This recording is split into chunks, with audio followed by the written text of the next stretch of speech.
بە بۆنەی 75مین ساڵی دامەزراندنی دەنگی ئەمریکا پیرۆزبایەکی گەرمتان ئاراستە دەکەم.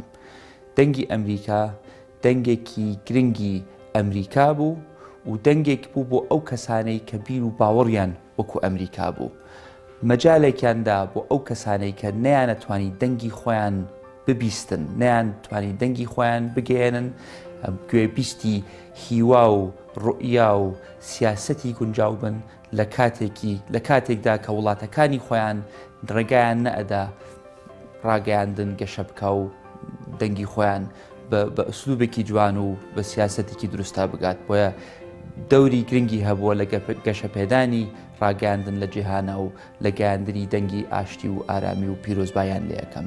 بە تایبەتیش پیرۆزبایی لە بەشی کوردی دەکەم کە توانیوێتی بە جوانترین شێوە پابەند بن بە ئەتەکەتی ڕۆژنامەوانی و بتوانن دیسانەوە لە کاتێکا کە ڕاگەیاندنی کوردی لە جیهان و لە هەرێمی کوردستان لاواز بوو، دەنگ لە ئەمریکاوە بگاتە کوردستان و هیوا لە ئەمریکاوە بگاتە کوردستان.